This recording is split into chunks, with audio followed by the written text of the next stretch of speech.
I,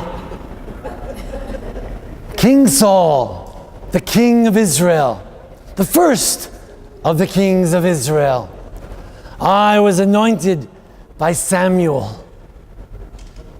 I remember that first day. Samuel came to me, and we stood on the roof, and he anointed my head with oil. And you know what? He kissed me on my head. Samuel, I had never seen him before. I had a friend who had heard of him.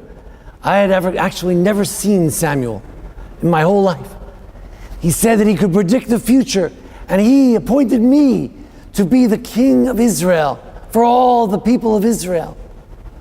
And I had some great successes.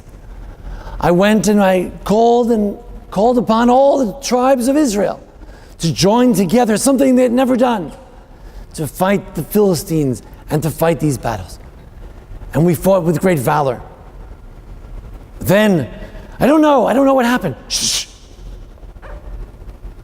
David is anywhere, he's lurking.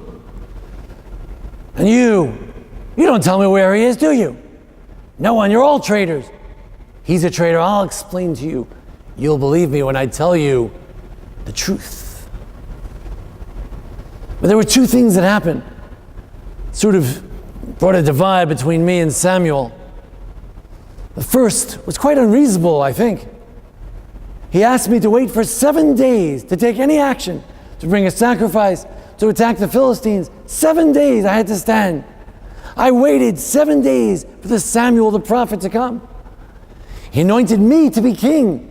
What humiliation! I can't do anything until the prophet comes.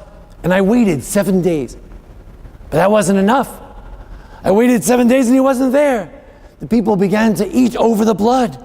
I had to slaughter the animals. I couldn't wait. The Philistines were gathering. I am the king of Israel. I had given that authority by Samuel himself. And then all of a sudden, after I offer the sacrifices, all of a sudden Samuel appears. What have you done? Now your kingship will not stand. Does the prophet determine when my kingship will stand? And if it's going to fall, what are you, Samuel, going to do about it? Are you appointing someone else? But things seemed to calm down. Thought things would be fine. Then another episode, which to Samuel seemed to be so crucial. I'm not sure it was so terrible. He told me to destroy Amalek, a terrorist nation. They have killed many. They have made many of our mothers childless, those Amalekite tribes. And surely they deserve to be destroyed. And I destroyed them. Men, women, children, I did it. Exactly as God and Samuel had commanded. But I did leave some of the sheep, after all. We would sacrifice them to God. And the people, the people wanted to save some of the sheep. And the king? So I let the king stay alive. After all, professional courtesy. And then Samuel says, no, Kara Hashem Maltecha. God has torn the kingship from you, Untana L'Reacha, Atov Mimeka. And he's given it to someone else greater than you. Someone else greater than me. That's very specific. How are we supposed to run a country? According to Samuel, I am no longer the king. The kingship has been torn from my hands. Okay, so who's to govern the morning after? Who's in charge, Samuel? Are you in charge with your corrupt sons? Who is in charge, Samuel? Someone better than me. I know what you're thinking. David. Oh, David. That's not a king. Red hair, blue eyes, looks like a boy. That's not the king of Israel. You can see I am head and shoulders taller than anyone in the entire nation. The next time that Goliath stands, who do you think will stand up to him? If not someone of my stature. Not David. Oh, David killed tens of thousands, and Saul only killed thousands. Of course he did. He's my general. I sent him there. I said, David, kill 100 Philistines to marry my daughter, and he did. I trained him to be the great David that he is. Of course, my generals are great. That's the kind of generals I have. But I'm still the king of Israel. It's my kingship. Samuel gave it to me. Someone better. Is that young lad? He's going to rule the nation? How? When? Where? What exactly is the form of transition of government? How are we supposed to know? Who is the king now?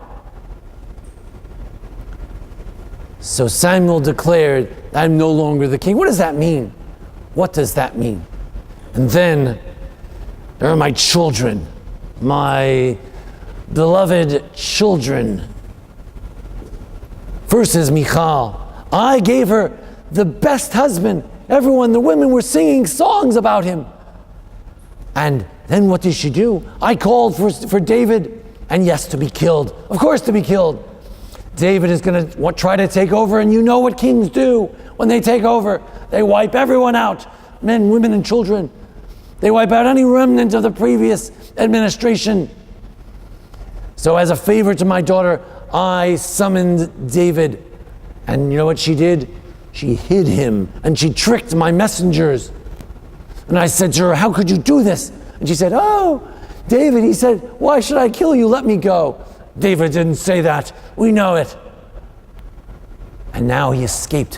What kind of children do I have? And that Jonathan, Yehonatan, he's such a fine warrior. I had so much hope for him. He could be my successor. And with that, my kingship would be sealed. I was anointed by the great prophet Samuel, and my son, the great warrior, Yonatan. There was so much hope, so much promise. And what did he decide to do? To make a covenant and a pact. He swore to David. He said, he'll be the second in command. Did David agree to it? You know what David will do? David will wipe him out, and his children and his children's children. There won't be one left. David, he's so enamored with David. He has done this. Jonathan has embarrassed his mother, embarrassed his father. We are the tribe of Benjamin. Yes, small, but we're centrally located. And we are most fit to rule over the land of Israel. And now you've made a pact with the Judeans. You know those Judeans. They take over and there's no one else that it's important. The big tribe of Judea. So I can trust my sons. I can trust my daughter. My high priest. The high priest gave the sword of Goliath to David. Shh. David could be lurking anywhere. And when I see him next time, I will kill him. Yes, they say that David spared my life. I believe that if David would have another chance, he would take my life. He could be lurking anywhere here, and we know you're no good. You're never going to tell me where he is, will you? You know where he is very well, but you won't tell me, will you? Then began to be scared. I began to worry. I began to wonder. The Philistines are supposed to be in Gaza and Gat and Ekron, Ashkelon and Ashdod. Those are their cities. But now I have word that they've migrated all over the country. Yes, perhaps I've been too focused on finding that David. Now they've taken over half the country. I have to fight them in Gilboa, in the northeast, and they're located in the southwest. They're everywhere. What am I going to do? How am I going to win this battle? And then Samuel says that God is not with me. I can feel it. I was once a prophet, a king, a prophet, just like Samuel, the leader and a prophet. And now, I can't get that Spirit of God. But I am the king of Israel, and I will fight to my last breath, till my last breath. But the Philistines, how are we going to win? The Philistines have chariots. What's going to be? Now you know that I am a pious man. It says in the Torah of God that we should abolish all the witches from the land, and I got rid of every single witch in this land. Except for one. She was very good at what she did. And I asked her to bring up Samuel. I needed to bring Samuel. Who was guiding me? Without Samuel, I'm lost. I do believe she brought up Samuel, and I saw him rise from the dead.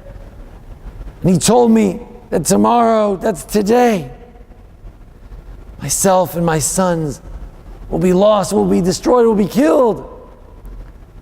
This is the end. So at first, I gave up. I fell on the floor. I couldn't get up. The witch and all my servants, they tried to get me up. How can you fight when you've been proclaimed by your own mentor that you and your sons will die? I told that Jonathan, there's no making deals with David. He's going to be second in command. Now he's going to be dead with me. Oh, that Jonathan. And where? Shh. That David. Oh, David killed thousands, tens of thousands. Do you know what David did? David joined the Philistines. Traitor! Traitor! Tomorrow, as I face the Philistines, I might face the prospect of facing my own son-in-law, David, fighting for the other side, the great David, who would save everyone. Ha! Tomorrow is today. That time has arrived. How am I going to face all these enemies? They're coming, you see them. They're over there, they're over here. Jonathan himself can't do it. Without David, we're lost. The cause is lost. I came to fight today because I am the king of Israel, son of Kish from the tribe of Benjamin, and I was to do my job to the very last day. But now I'm afraid the only honorable thing is to make sure that the Philistines can't say that they killed the king of Israel. I won't give them that pleasure. There's only one choice. Only one choice. God, what did you want from me? I destroyed Amalek. I waited for the prophet. What did you want from me? And now everyone is against me. The Kohen, David, Samuel, the prophet. God, you too are against me. What shall I do? How can I continue to be king of Israel?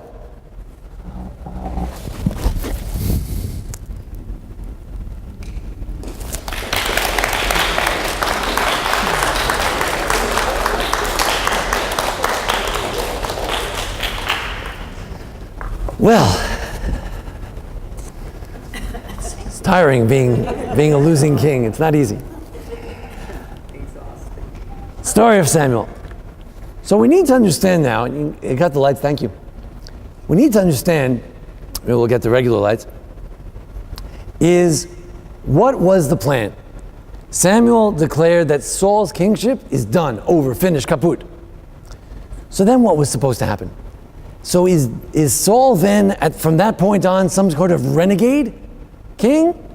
Or is he this incredible figure who, despite the fact that he's been sort of dismissed, he continues to do his job because there is no alternative. David has been anointed, but he hasn't been appointed. So let's take a look. So please, if you could just give some of these out. We'll give these out. We'll take a look in the verses themselves. See what we have to say. Let me just get some lights. Good to see everybody. Good to see everybody. B'kasha. Harvey, did you? Okay. B'kasha. Oh, thanks. The master switch would be great. Let's turn the master switch. Thank you very much.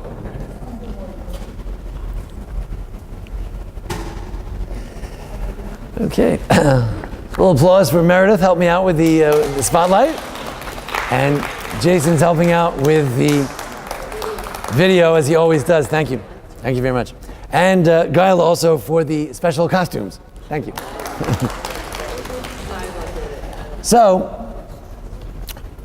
we begin on the front side. Its front side says King Saul, reckless or responsible. Do you have it? Reckless, or the staples on the left. Right. Reckless or responsible, tragic figure or sinner. Tragic figure, oh, we feel so bad for him, or sinner. Okay. So firstly, we need to remember, how did King Saul become king to begin with? So he was anointed, as we said, he was kissed by Samuel, he was appointed, so his whole authority comes from Samuel. Now, how did he lose his kingship? Who would like to read that for us? Miriam, would you read that for us? Just I'm sorry, that's how he got his kingship. Let's take a look at it. Starting up here. Yes, Samuel. Samuel took a flask of oil and poured some on Saul's head and kissed him, and said, "The Lord herewith anoints you ruler over his own." So we need to appreciate that there was not only a technical relationship between Saul and Samuel, but an emotional one.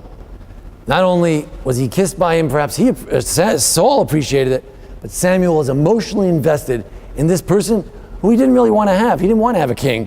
He thought he should continue, or his sons.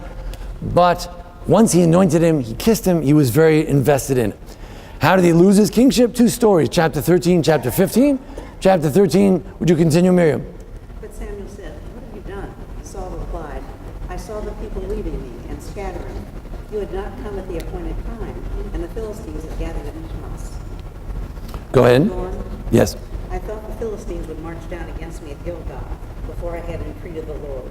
So I forced myself to present the burnt offering. Samuel answered Saul, "You acted foolishly in not keeping the commandments that the Lord your God laid upon you. Otherwise the Lord would have established your dynasty over Israel forever. But now your dynasty will not endure. The Lord will seek out a man after his own heart, and the Lord will appoint him ruler over his people, because you did not abide by what the Lord had commanded." So very strange. He insisted that in his first military act, he wait for Samuel for 7 days. Who else in Jewish history had to wait for someone and they didn't wait, and then all was doomed? The Jewish people with the golden calf. Very similar. And apparently, some have suggested that he was not only appointed to be king, but to be a prophet. When he was appointed to be king, it was told him that he would prophesy, and as a prophet, he had certain signs, and one sign was to wait for Samuel. He had to listen to the word of God. Not only that the king has to follow God, but as a prophet king, he has to wait for the word of God. Now notice he says, God will seek out another. Here it's very vague. After his own heart. Will appoint him ruler over the people. And how is it going to work? Is there going to have to be a coup? Whoever God appoints, will he have to kill Saul, ask him to step aside? What goes on? Chapter 15, the second most grave sin of Saul. During the first time, it just says that God will appoint someone. He says his kingship will not last, but it doesn't say he is actually fired. Now let's continue with the most grave act. Ben, would you read that? Saul said to Samuel, "I did wrong to transgress the Lord's command and your instructions, but I was afraid of the troops, and I yielded to them. Please forgive my offense and come back with me, and I will bow low to the Lord." Go, just read the whole page. But Samuel said to Saul, "I will not go back with you, for you have rejected the Lord's command, and the Lord will reject the command of King of Israel." And Samuel turned to leave. Saul seized the corner of his robe. Some say Samuel grabbed Saul's coat, but it seems like this is correct. Continue. And Samuel said to him, "The Lord has this day torn the kingship of Israel away from you, and has given it to another who is worthier than you.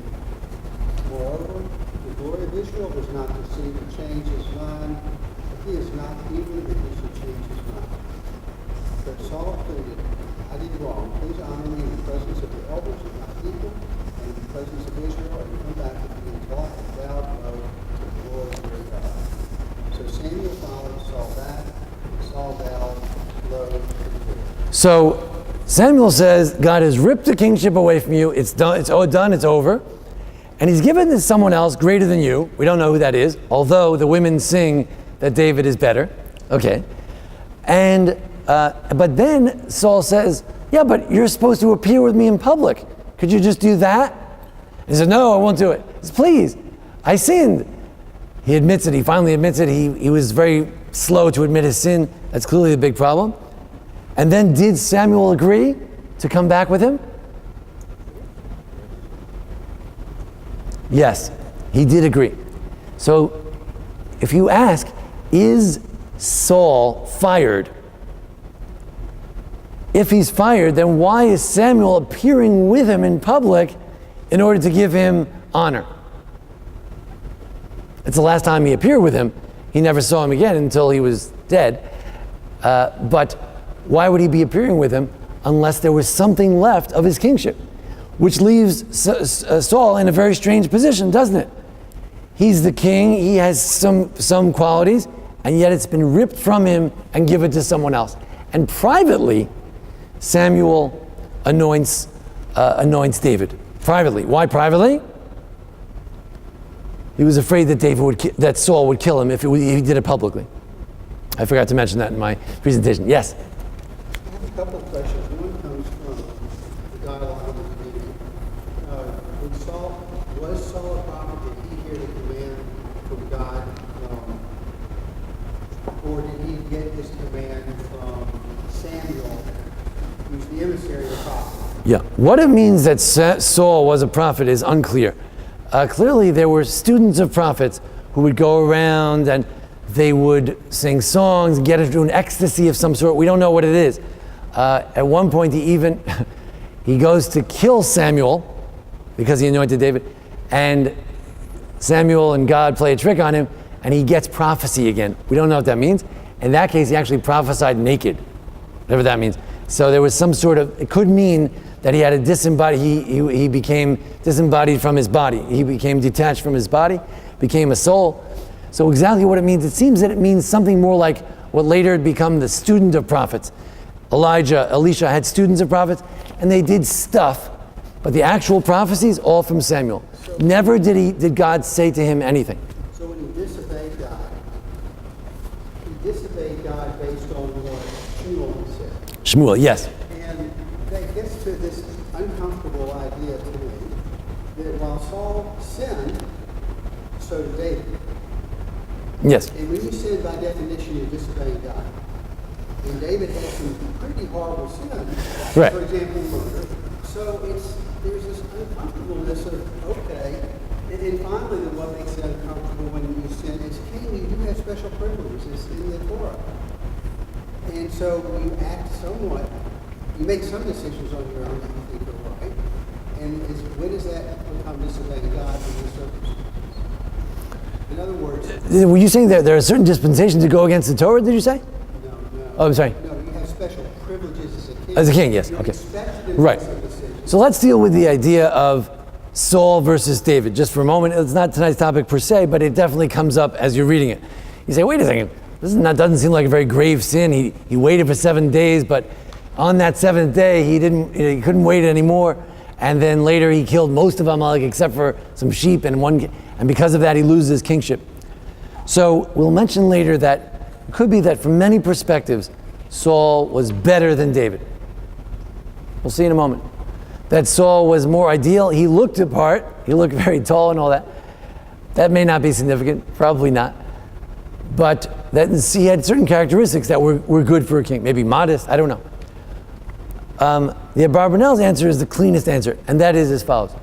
Saul sinned regarding his kingship. These were jobs he's supposed to do as a king, and he failed, perhaps as a king prophet. This is a modern suggestion that he was supposed to be a king prophet. He failed in that role. David sinned as a person. He had a personal problem, and he sinned personally between himself and another man's wife and all that. It's a personal sin. It wasn't related to his being king. Now, it's not completely true because he seemed to have sent the husband of his girlfriend out to battle in an inappropriate way to be killed. And that's abusing his power. But seem to overlook that. I don't know. But as far as having certain rights and privileges, yes, we talked the other day about how a king does have the right to say, off with his head. Where does it say that someone's head should be off because the king wants it to be? That's what it says in Joshua. The king has certain powers. But I think we decided the other day that when it crosses a certain moral line, that's a problem. That's what happened with David. Here, it's not a moral line, it's the word of God. I think Samuel envisioned that the kingship would be tethered to the prophet like you wouldn't believe. Like, you couldn't breathe without the prophet. He couldn't move, he couldn't say anything, he couldn't do anything. And it was supposed to be tethered, and Saul was trying to separate it a little bit, and that was the problem. In the end, it was separated. In the end, the kings were not as tethered as Samuel would have wanted. This modern theory suggests, this certain Professor Keel suggested that it's not just tethered, but that he was supposed to be a prophet king similar to Samuel. Samuel was a prophet leader, which is very rare. Only Devorah and Moses could be said to be true prophet leaders. And it could be that Saul was supposed to be a prophet leader. David is not. The rabbis have David as a prophet. It's not clear from the text that David is a prophet. But in any event, yes, the contrast to David raises a lot of questions. Some say that Saul was doomed for another reason, and this would make him a tragic figure. Saul was doomed because he was from the wrong time and the wrong tribe. Wrong time, when Samuel got mad, what are you asking for a king for? What do you mean? It says in the Torah to ask for a king. The problem was, it was the wrong time. They should have waited for David to be born. The second thing is the wrong tribe. Jacob says that Judah should be, the scepter should never leave Judah, and therefore the idea of having a king from a different tribe was never going to succeed. It was never going to be permanent. So that's very tragic. He's given this job and he doesn't even know what the rules are. Fact is, he's doomed. He's never going to have a long line of kingship because David's the only one who will have an eternal line of kingship. So that would make him a very tragic figure. Let's continue. How is Saul supposed to transition out of kingship? So here I portrayed the pathos of Saul, that, what do you want me to do? Am I king or not king? If I'm king, let me fight, let me win. If I'm not king, if I am king, let me. If I'm not king, so show me the way. Who's the new king? How does it happen? I'm supposed to just hand over the kingship to David, right? What was the vision of this? So I was thinking about it for a few weeks, and it came to me that David suggests a possibility. You may recall that David caught Saul twice. Chapter 24, chapter 26, Samuel 1. He catches him off guard. The guards are off guard. The guards are not doing their job. So, Jason, do you think you can get me a mic? It seems to be dead. Yeah. So one time he was urinating in a cave, and David was able to kill him, but he didn't. He spared him. He just cut off the edge of his coat. And the second time, he was sleeping in a circle, surrounded by his servants, who should have been guarding him, but they all fell asleep. God made them fall asleep. And then David tiptoes in, steals his jug, steals his sword, and then calls out to him and says, "Hey, I'm not trying to kill you." And then they have a conversation. In those conversations, look what David's idea was about how the transition of leadership was supposed to happen. Thank you. Diane, would you read? Go ahead. Go ahead. Page 3 at the top. And David. And David went as the Lord lived. Go ahead. Yes. The Lord himself will strike him down, or his time will come and he will die, or he will go down to the battle and perish.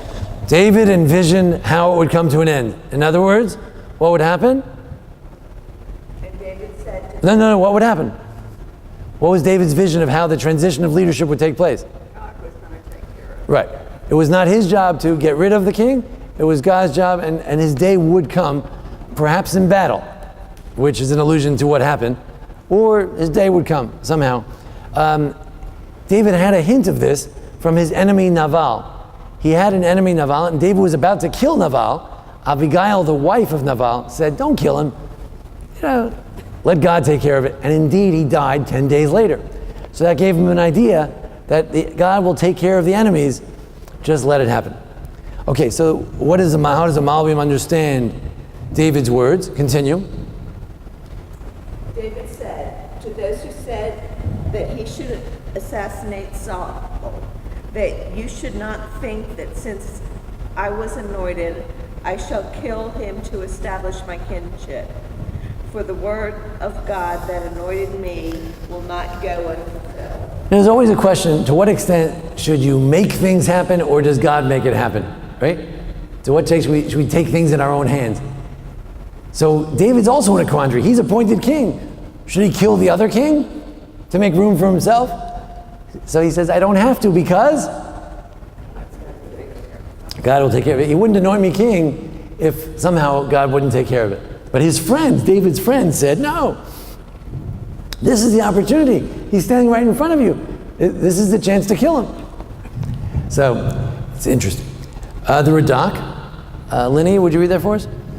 David said that Saul's time would soon come, on his own accord, for since God rejected him to be king, and he commanded to anoint me, it cannot be that he would continue long to be king, or it could be that Shmuel told him, David, that he, Saul, would die soon. So this is very interesting. The Radak, Rabbi David Kimchi, living in Provence in the 1300s or so, he says two possibilities. What are the two possible theories? How did David know that Saul would die? Number one, similar to the Malbim, what did he say?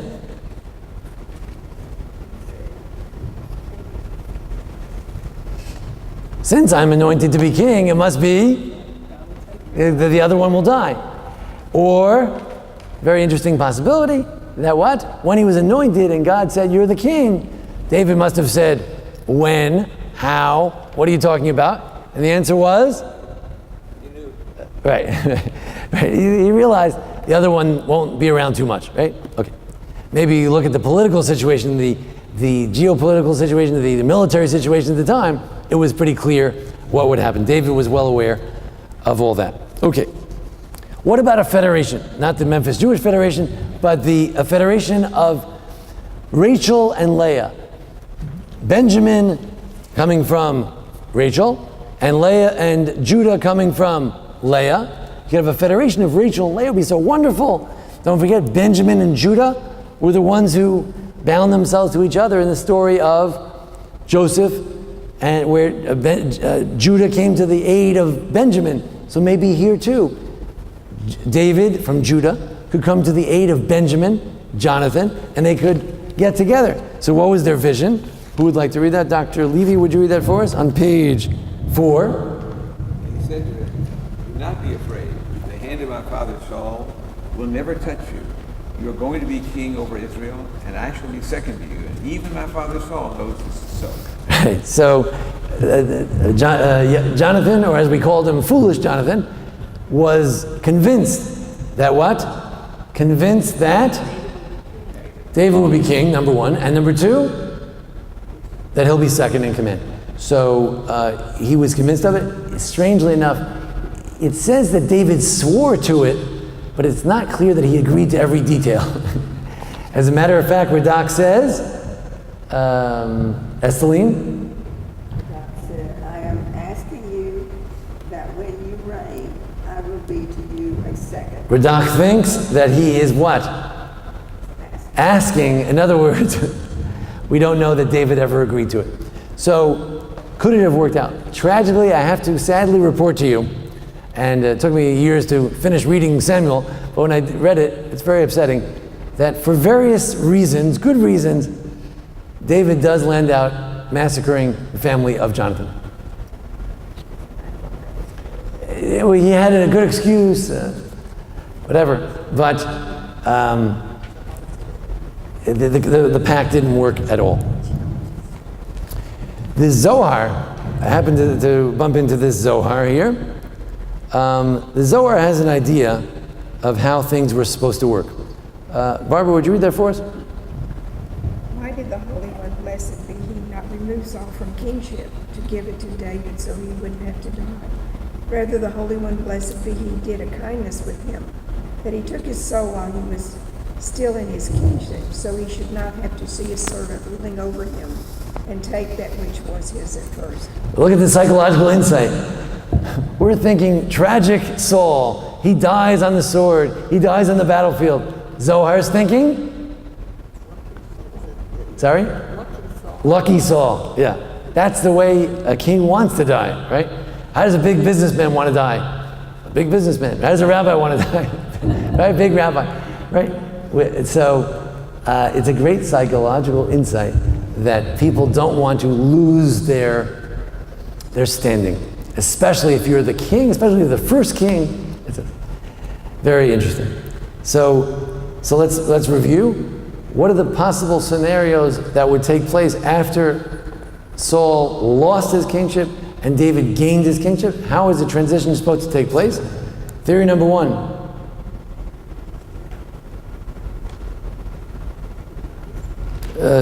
Saul would die. Theory number two would be that, sorry? Right, some people were suggesting assassination, but David didn't like the idea, right? And theory number three is federation. Sorry? God will kill him, right. Rather than a battle, maybe God would kill him. Interesting, very good. Okay. Why did Saul lose his kingship? So until now we said because of these various minor infractions. There are some other theories about why Saul lost his kingship. Let's take a look. Psikta is a form of midrash. Marty, would you read that for us? Martin? As it said, Saul was 1 year old when he reigned. There's a verse, believe it or not, that says Saul was 1 year when he reigned. Maybe it meant that he was in his first year or something. It's not clear what it means. The rabbis have a great time with this. What do they say? Was he really a year old? Rather, that he was clean from sin like a child. Clean from sin. So he was appointed as this very naive donkey herdsman, and but we could call him naive, but the rabbis might call him pure from sin. So he was, David was sort of mischievous, wild character, had killed lions and bears, but Saul was so pure.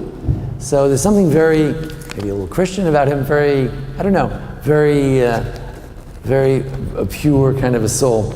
So there's an idea that Saul was the ideal person to be king. Now others would disagree and say that Saul was the least likely person. A donkey herdsman? I mean, he was hiding. The first time they tried to introduce him, they said, and now presenting the next king of Israel. And he was like hiding behind the chairs over there, They couldn't find him. He was among the vessels, So he was too shy. The first time people insulted him, he forgave them. So he was too modest, but it's not a bad thing to be too modest. All right, what else? Let's see. We have two long paragraphs here, but let's get to the essence of it from the Talmud. Who would like to read that for us? Let's see, Ben, would you read that? Rabbi Yehuda, page 5. Rabbi Yehuda said that Shmuel said, "Why did the kingship of the house of Saul not continue on to succeeding generations? It is because there was no flaw in his ancestry, or in him. He was of impeccable lineage. As Rabbi Yochanan said, in the name of Rabbi Shimon ben Yehotzadek, one appoints a leader over the community only if he has a box full of creeping animals hanging behind him." Right. So, this is an interesting theory, that what's wrong with Saul? He's too perfect. He's too good. Right. So it's tragic in that sense. He's replaced with someone who's very glamorous. The girls like him, but he's not as good as Saul. Saul is pure. Saul has great lineage, but we don't want someone with great lineage. Why? Oh, it's the wrong. Oh, true. He has nice lineage, but they're very nice, but the wrong tribe. Good. What else? They make him too haughty. They're too haughty, right? They think that they're aristocracy, right? They worship him instead of worshiping God. Good. And now, for the second paragraph, let's see. Pat, would you read that for us? The next paragraph, bottom of page 5. Why was Saul punished in that he was ultimately led to commit the sins described above? Because at the very outset of his reign, he inappropriately forwent his royal honor as it is stated with regard to Saul's inauguration. And some base fellows said, how can this man save us? This guy, who's this new guy you appointed? He's nobody. Go ahead. I probably would have said the same thing. So they disparaged him and brought him no present. But he made himself as if he did not hear. And it stated immediately afterward. And Nahash, the Ammonite, marched up and encamped against Jabesh Gilead. The implication is that if Saul had forcefully assumed his throne, Nahash would not have dared to attack the people of Jabesh Gilead. In this way, his humility led to the crisis. Yeah. In some ways, you can see Saul as a overly forbearing, modest person turned tyrant. Did you ever see that phenomenon? Where someone forgives, and they forgive so much that they're taking so much heat in response that eventually they lose it all, and then he just killed everybody. So he forgave his own people who were attacking him, but then in the end, he wipes out an entire Kohen village. That was the worst thing he did. He wiped out a Kohen village. He claimed that they were helping David, and he was upset. But this idea is continued by the Rabbanel that he had no dofi, there was nothing wrong with him. On the contrary, he was perfect in all realms of love, clinging to God, submission to his Torah. I'm sorry, he was missing something in his love of God. But he was, in his humanity, he was perfect. There was something about him interpersonally that was very good, but with God, not as good. People were very surprised when Saul became prophet. He was not a natural prophet. So it could be that he was not naturally spiritual, but he was naturally humble. So he had good interpersonal characteristics, but perhaps he wasn't a natural prophet. That was forced on him, and he ultimately was not so spiritual. And in the end, we got David, who was a very spiritual person. Okay. In terms of his heroism, you can't underemphasize the heroism of going out to battle on the last day. The prophet / witch, some say that there really are witches, and they really did bring up the dead, and therefore it was Samuel who predicted his death. Some say witches are a hoax, and therefore it was just the witch who said he was going to die. But either way, he thought he was going to die, and yet he did pick himself up, and he fought on his last day. And look what the Yalkut Shimoni, the Midrash, says about him. About that, Dr. Phil? At that time. At that time, the Holy One, blessed be he, called the ministering angels and said to them, "Come and see the creature I created in my world. He goes to war, he knows he will be killed, takes his sons with him, and is happy about the attribute of justice that passes him." Yes. So, would you say that that's a tragic description, right? He's a tragic figure. Yes? Is that a function of faith, that he's willing to go and be killed? Good question. Is it a function of some sort of faith? Faith, not in the sense of faith that he won't die, but faith just fortitude. It's a good question. What do you think? Do you think does he go to battle out of faith in what? Faith in the justice of doing it. Faith that God has a reason for him to be going to. Good. That seems to be what they're saying. Yes. He accepts the divine judgment. Yeah, right. He didn't go there to be killed. Right? I think a lot of people take it, in a more nationalistic sense, that he did his job as the king.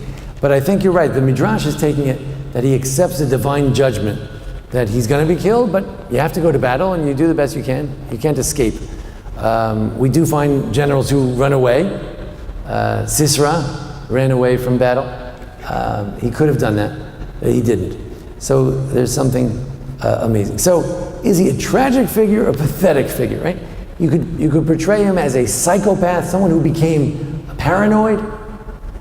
You could portray him as the great king who, since he had not officially been fired, he had to continue to function. And he did, to a degree. He was losing the country, but he was still fighting. He was trying. Rabbi, Yes? he didn't fall upon his own sword when you depicted your wonderful painting. In other words, I was interpreting that he Yes. actually did. Yes. That he concluded. Yes, there are two versions in the Tanakh itself. The story comes in two versions. The narrative, and then how a messenger comes to David and says that he helped the king fall on his sword. So maybe he was falling, it didn't work, and he had. But yes, the rabbis discuss: is this generally suicide is deeply forbidden? What about over here to save the honor of Israel? That the enemy should not say they killed him. So most people seem to say that it was okay for the honor of Israel, and that's why occasionally in Jewish history, boys, girls, Jews, men, women would give their lives so they shouldn't be defiled by the fill in the blank Christians, whoever it was. Now, if you want to evaluate, is he a great hero or is he a loser? But there's also a moral factor. In other words, was he a good person or a bad person? So, what do we know so far? On the good side, humble, tried to listen to the prophet. He was concerned about the people eating on the blood, whatever that means. They weren't slaughtering the animals, wherever. He was concerned about these things. At least he said so. It's not clear. And he seemed to have a certain loyalty to the prophet. But there were some moral low points that he reached when he killed the city of Kohanim, and in his willingness to kill his son-in-law, and of course ultimately going against the will of God. Now, a modern reader might say, "Oh, he's very moral. He didn't want to kill all the Amalekites." But they say, well, if he was really so moral, he wouldn't have killed any of the Amalekites.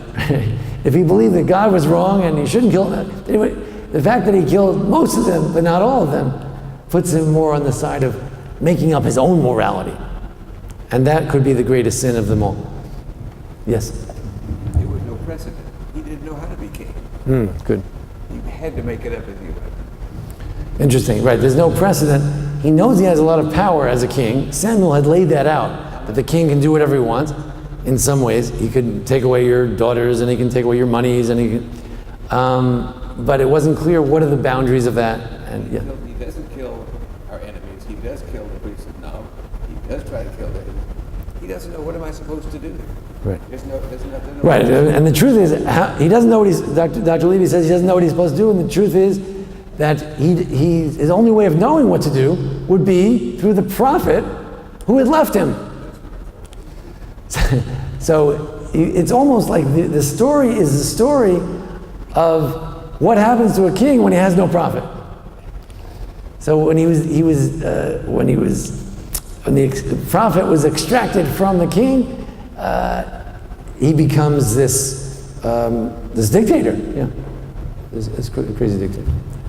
In any event, there's generally a divide among scholars. The more right-wing world, where they don't like to use the word tragedy.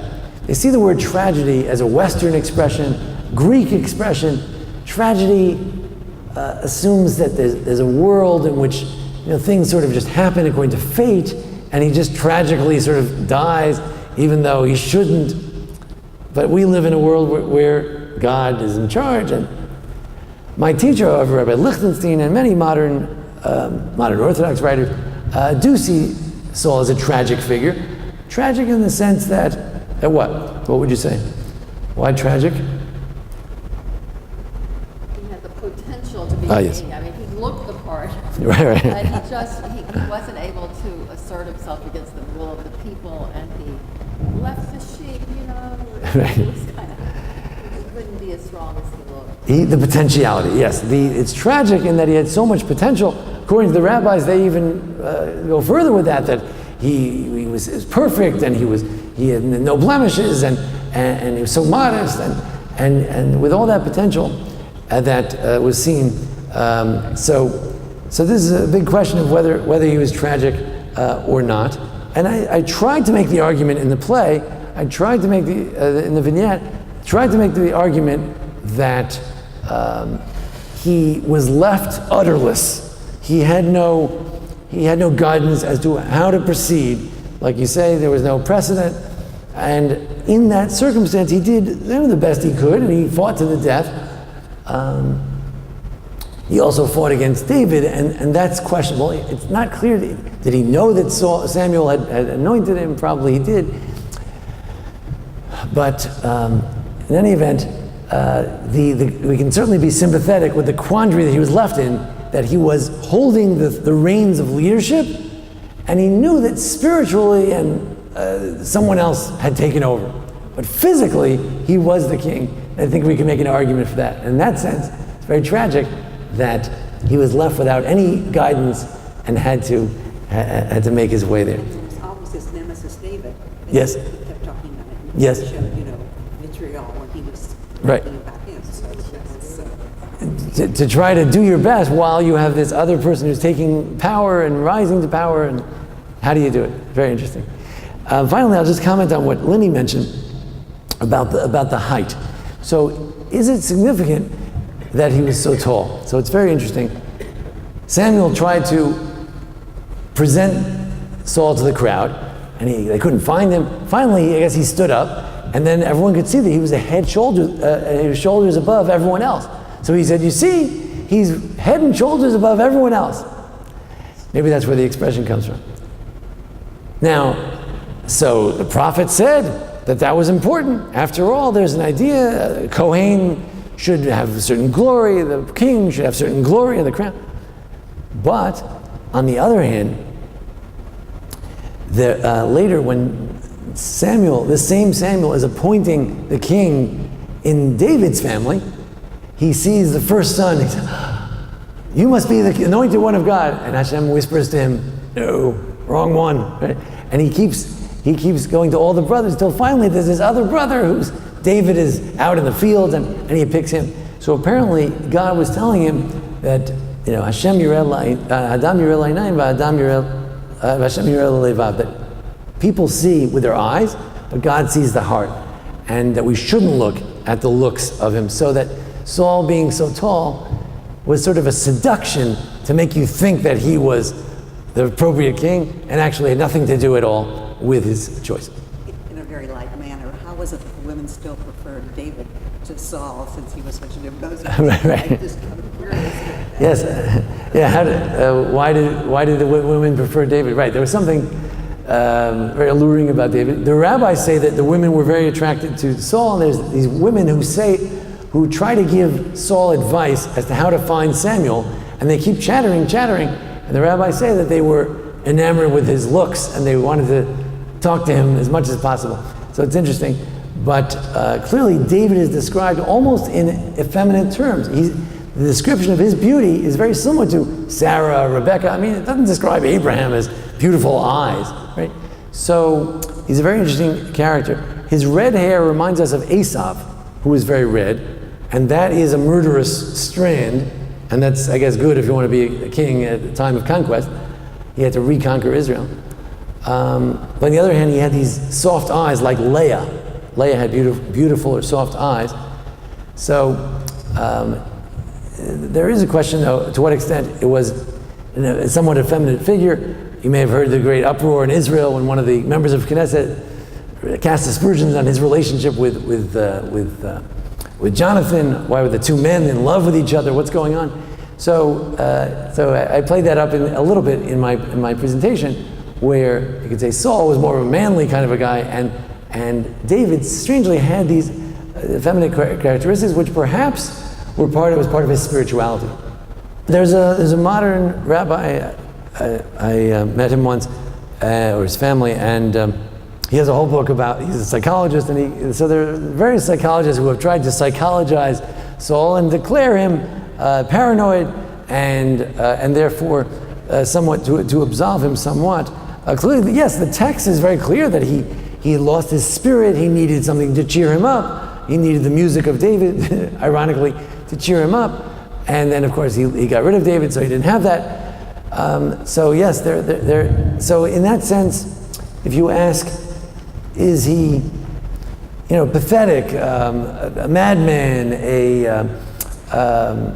not a tragic figure in the sense of some great man who had great potential and he somehow fell, but rather someone who had potential and became ill. Yes. But I guess we have to ask, how did he get into that situation? How did he become so paranoid? Which goes back to the question, what was he supposed to do? He's either going to be paranoid and try to save himself despite all the enemies around him, or he's going to abdicate. But there was no indication that he was supposed to abdicate, I think. Maybe it was. Maybe when he said your kingship is ripped from your hands, maybe he should have presented it to someone else. But I think even Samuel knew that he had no authority to make that transition. Samuel had so little authority, when God said to Samuel, go anoint David, he says, but if Saul hears, he will kill me. So we see that Samuel is in charge. You're the king, you're not the king, but he's also not in charge. And that's the intriguing part about the relationship of king and prophet. On the one hand, the prophet's in charge. He tells him when he's going to die, he tells him what he has to do, he yells at him, he admonishes him.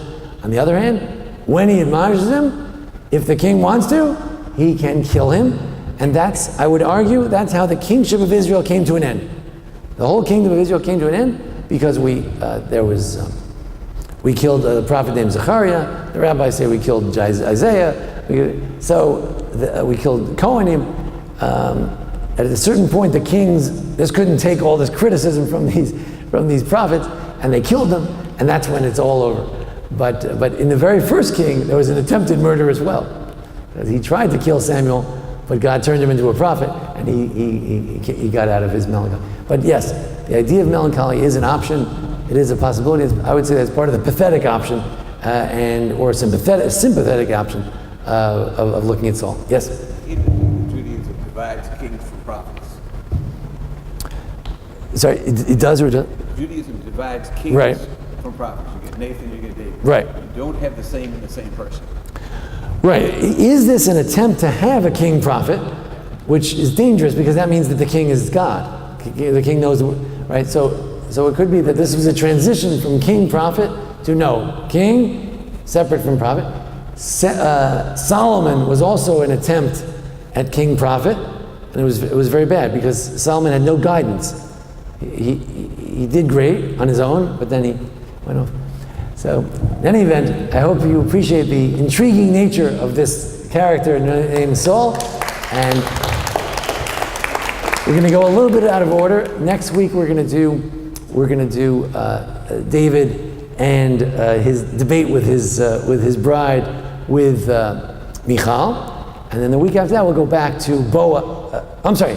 Next week we will. I wanted to put Boaz right next to Shavuot, so next week we'll have Boaz and Ruth, and then we'll go back to King David in our final session. King David and his wife Michal, a debate they had. Thank you very much.